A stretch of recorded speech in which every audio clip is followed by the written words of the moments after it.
Elena Rivera prided herself on two things: her sharp legal mind and her refusal to be underestimated. At 30, she was already one of the youngest attorneys to make partner track at a prestigious Manhattan firm. She had fought tooth and nail for every win in court, every acknowledgement from her peers, every ounce of respect in a male-dominated world. But love, that was a battlefield she hadn't conquered. Her friends teased her about her impossible standards. You want someone handsome, brilliant, stable, funny, and emotionally available. Pick three, honey. Elena always laughed it off, but deep down, she wondered if she was destined to remain married to her career. Then, one night of casual swiping, she stumbled upon Ethan Blackwell. He wasn't like the other men clogging dating apps with gym selfies and forced grins. His pictures were understated: him at a charity gala, him walking his dog in Central Park, him at a piano with a half-empty glass of whiskey. But what caught her eye was the bio. CEO of Blackwell Enterprises. Lover of chess, jazz, and conversations that last until sunrise. Her first reaction was skepticism. CEOs didn't hang out on dating apps. This was probably some intern catfishing women for kicks. But curiosity overrode her caution. She swiped right, and when he matched instantly, her heart gave an unfamiliar jolt. Their conversations were witty, easy, surprisingly grounded. He wasn't arrogant, at least not overtly. He asked questions, listened, and teased her in a way that made her forget about billable hours and courtroom stress. Their first 2 dates reinforced her intrigue. He picked unassuming spots: a corner cafe in Brooklyn, then a cozy Italian restaurant where he spilled marinara on his cuff and laughed it off. For a man worth billions, he was refreshingly normal. But everything changed on their third date. Le Marais was the kind of French restaurant you only got into with connections. Its chandeliers glittered like frozen stars, and its maitre d' greeted Ethan with a deference that screamed power. Elena had shown up in a sleek black dress, determined not to be overshadowed by the venue's opulence. "You look stunning," Ethan said as he pulled out her chair. "And you look expensive," she teased. Dinner was perfection. Oysters, truffle risotto, a bottle of wine older than she was. They laughed about absurd lawsuits, swapped embarrassing childhood stories, and for a fleeting moment, Elena thought, maybe this could actually work. Then his phone buzzed. He ignored it once, twice, but on the third buzz, he muttered an apology and stepped outside. 10 minutes passed, then 20. Elena stirred her champagne, irritation mounting. By the time the waiter approached, her patience was fraying. "Ma'am," the waiter said gently, "Mr. Blackwell asked me to inform you that he had to leave for an urgent matter." The words sliced deeper than she expected. He hadn't even come back to explain. No goodbye, just gone. Her cheeks burned with humiliation. Other diners glanced at her with pity, and she felt like the punchline of some cruel joke: the powerful CEO ditches his date without a word. By the time Elena reached her apartment, her fury had crystallized into resolve. She wasn't just some disposable fling. She was a lawyer, damn it. If there was one thing she knew, it was how to strike back with precision. She poured herself a glass of wine, sat at her laptop, and began typing. Greater than plaintiff, Elena Rivera, asserts that defendant, Ethan Blackwell, engaged in gross negligence of personal commitment by abandoning her during a mutually agreed social engagement, causing embarrassment, wasted time, and emotional turmoil. She smirked as she polished the language. It was half legal document, half scathing letter. No judge would ever take it seriously, of course, but the idea of a billionaire reading a notice of intent to sue for date abandonment delighted her. With a wicked grin, she attached the draft to an email and hit send. The next morning, a knock on her door jolted her awake. She shuffled to the door in a robe, groggy until she opened it and froze. Ethan Blackwell stood there in a navy suit, his expression unreadable. "You're suing me?" he asked, holding up his phone with her email glowing on the screen. Elena's embarrassment flared, but pride wouldn't let her back down. She crossed her arms. "Maybe I am. You don't get to humiliate me and walk away like it's nothing." For a long moment, Ethan just stared at her. Then, unexpectedly, he stepped inside, uninvited but impossible to stop. He placed a sealed folder on her coffee table. "What's this?" she demanded. "Proof," he said quietly. "The reason I left." Inside were documents stamped confidential, emergency board memos, acquisition details, and reports of a cyber attack that threatened to expose millions of client records. Elena's breath caught. This wasn't some excuse. This was a crisis. Ethan leaned against her wall, his gaze steady. When I walked out that night, it wasn't because I was bored. It was because if I didn't, thousands of people could have lost everything.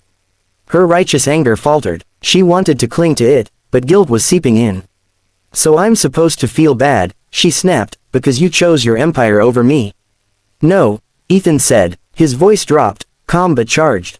You're supposed to feel bad because now, Elena, you've made yourself a target. Her stomach lurched. What the hell are you talking about? He explained quickly. Her email hadn't stayed private. Someone inside his company, a mole, had intercepted it. Now, word was circulating that Ethan Blackwell was vulnerable, distracted by a woman.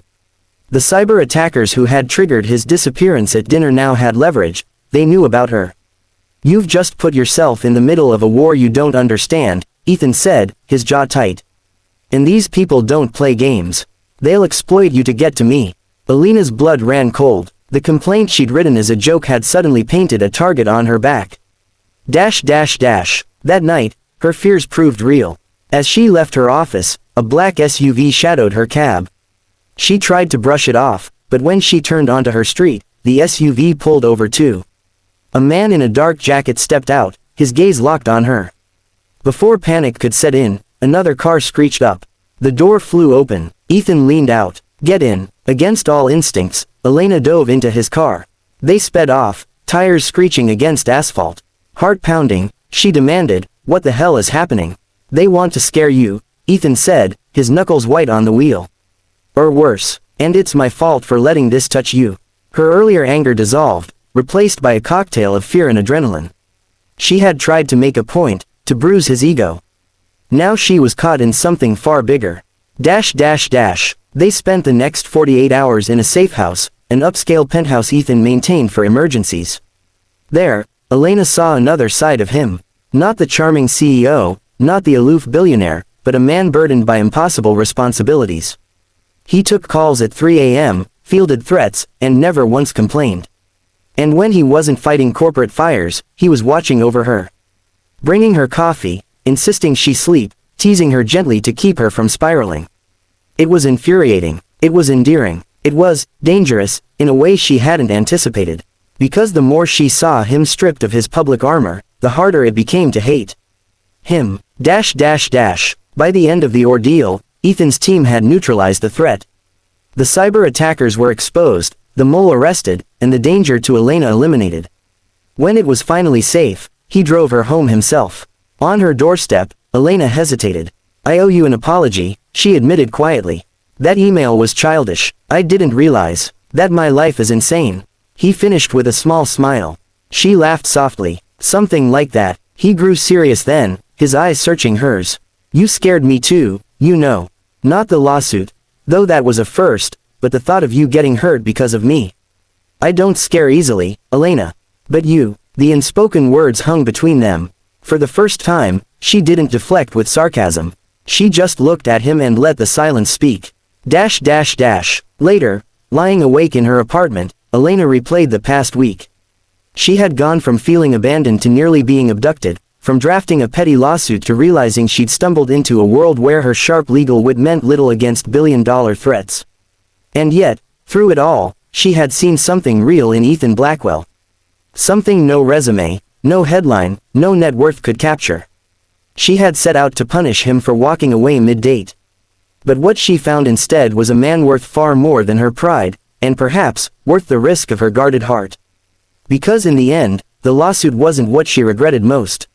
What she regretted, was almost letting him walk out of her life for good.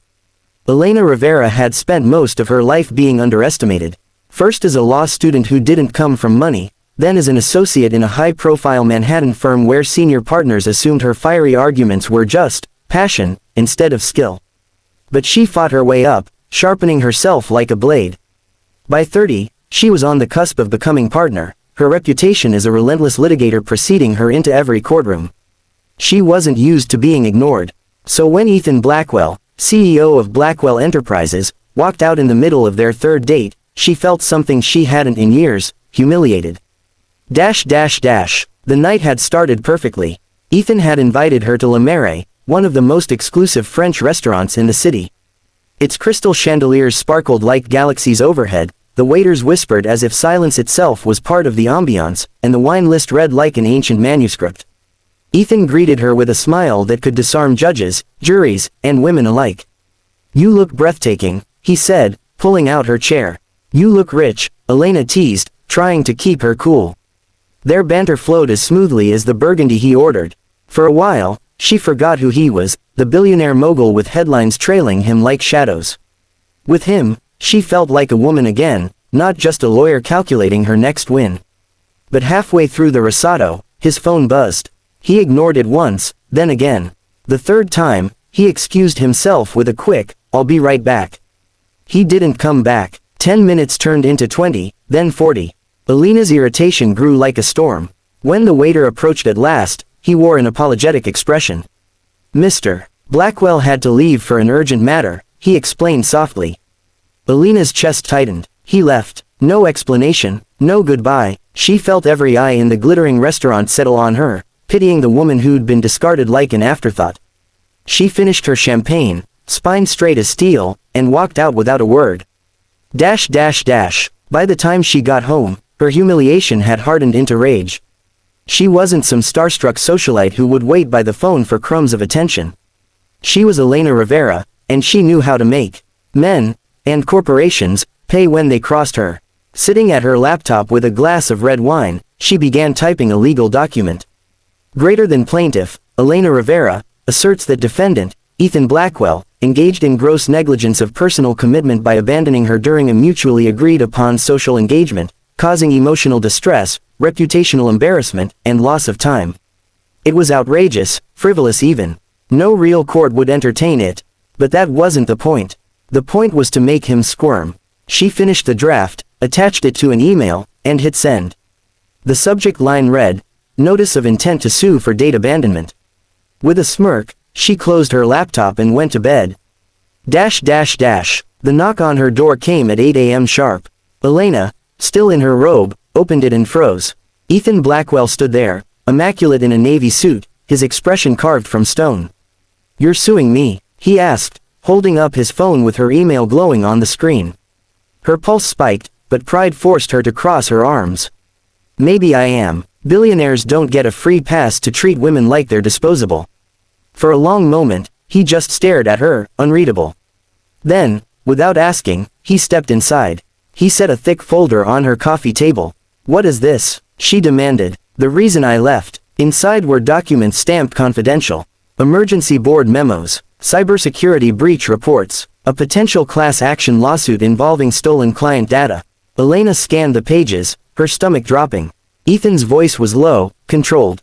"When I walked out, it wasn't because I was bored.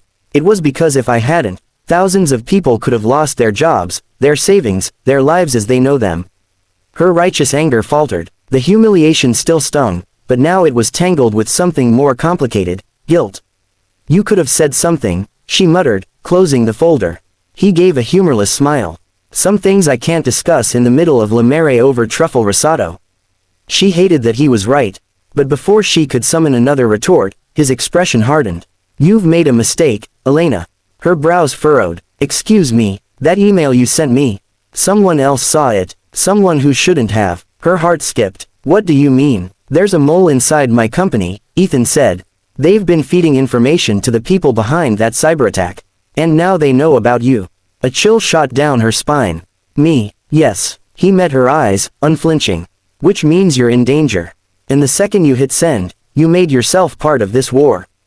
That night, her worst fears materialized. As she left her office, she noticed a black SUV creeping behind her cab.